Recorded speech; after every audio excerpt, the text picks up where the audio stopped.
Introducing the Paramena Bliss Podcast, a show dedicated to unraveling the mysteries of achieving optimal health naturally as you transition into perimenopause and menopause.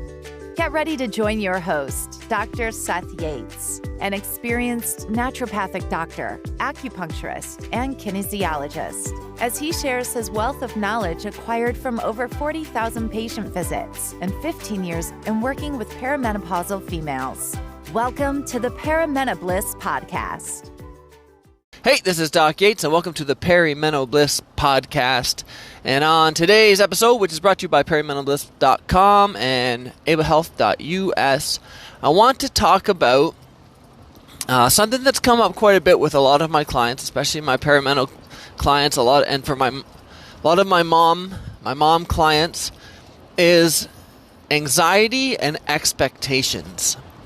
So there's many causes for anxiety, but a lot of the time, the common cause is the expectations that we are putting on ourselves, or the expectations that other people have put on us that we're allowing to stay on us. And it's that classic situation where we live in a world where we have access to so many things compared to previous generations. There's so much that we can do, but the problem is that now you feel obligated to have to do all of these things because they're there. It's like you're trying to be all things to everyone at all times, and this is just more than we can take. You're basically you're taking on more and more, and so it's like the straw that breaks the camel's back. And people wonder why they come into my office full of anxiety and burned out. And when I start asking them about what they're doing, it's just way too much. There's so much times. I remember an older practitioner I was listening to when I was a student. He's like, yeah, you want to make sure that you can give people energy, help them out with their adrenals, but then encourage them to stop doing stuff and stop using it. Because if you give them more, they'll try and do more. He's like, you're just feeding the problem unless you're changing the way that they're living. And so this is, when it comes to adrenal support, there's no amount of adrenal support in the world that can accomplish what most people expect of themselves. Example, like you want to have a great career, and you want to be a hockey mom, and you want to be part of the community association and the book club and your church group, and then you want to have a big vacation every year with your family, but yet you still want to have nice cars, and then you have to have cell phone plans, and then the best and the fastest Wi-Fi. It's just a cycle of accumulation that just is more, and it's just more and more stress, and you start to realize that mindset is the cause of most of your stress. So if we can change that. And how do I know this? One, I've worked with a lot of clients that are struggling with this.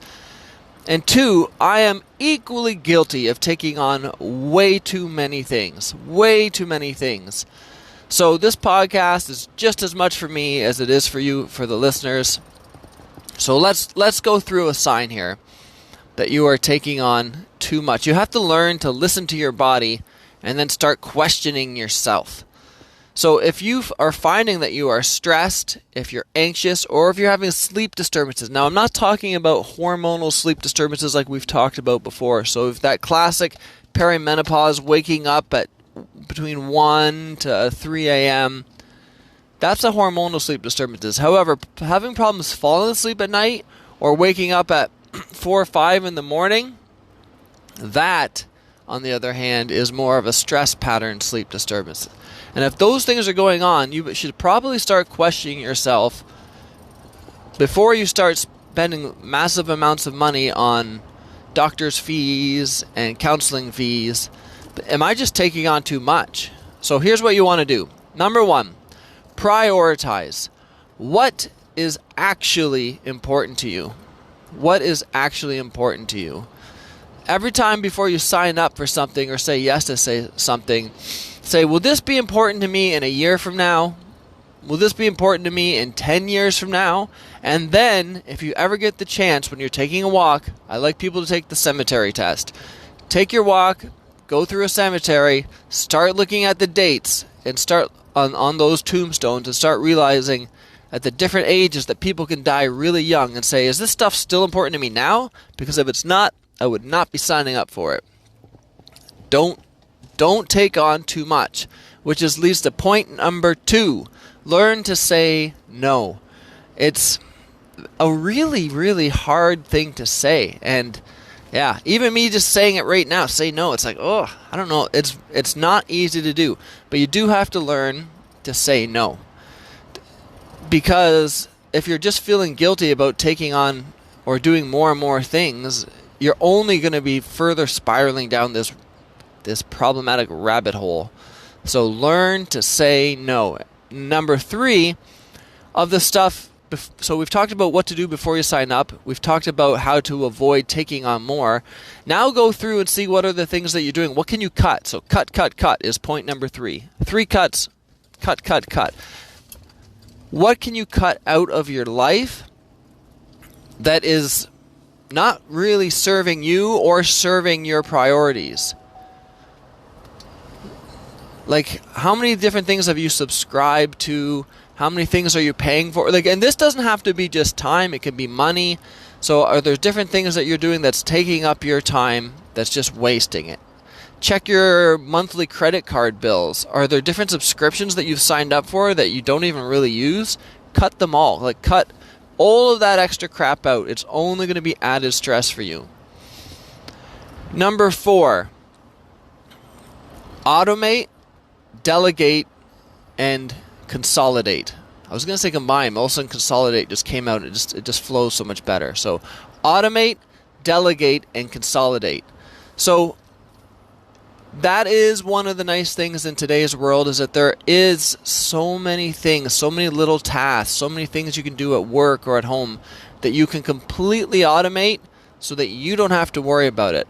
However, just because you've automated doesn't mean you're going to take that time to sign up for more useless, wasting time things or buy more useless things that you don't need. Automate. The second thing is, can you delegate? Delegating, I find, is almost as hard as saying no. But what can you delegate so that you can have help? You know what I mean? Maybe if you're a hockey mom or a soccer mom, can you or one of the other moms, can you take turns? Like, can you do carpooling? You know what I mean? Can you get someone else to maybe help around the house? Can you delegate to your kids? Can you get a neighbor kid to help out sometimes? What can you delegate to save up time for you to do the things that you actually need to do? And then consolidate or combine. Where can you use combinations so that you can serve multiple of your priorities at the same time? Let me give an example. One of my priorities is my kids. Another priority is I like fitness. And I like teaching. So I started coaching my son's basketball so I can spend more time with my son. I can do some teaching for the other kids and my son. And it's a great time where I can play with them and stay active and stay fit at the same time. So are there opportunities that you can combine a few priorities so that you can enjoy them and serve them at the same time? Because it is a busy, especially when you have kids, it's a busy time. So try and make the most out of it. Which takes us to point number 5. After you've done all this and you've got what's left over, enjoy it. Like, really enjoy it. Stay present. Don't be doing something that's on your list and then only, instead of enjoying it, say one of the things that was important to you was music and you wanted to play piano. Don't be sitting there playing piano thinking about how you have to, take up another night course or do something else. Like, just enjoy it while you're doing it. And otherwise, what's the point of even doing it? What's the point of having all these little things that you like to do if you're not enjoying it in the moment? So, let's just know your indicators. We're going to go over it.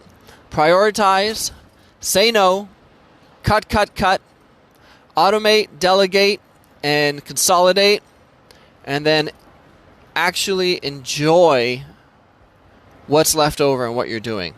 So I hope this was helpful. This is Doc Yates signing off. Thank you for tuning in to the Paramena Bliss podcast. Don't forget to hit the subscribe button and visit perimenobliss.com for more valuable information on how you can thrive during your transition through perimenopause.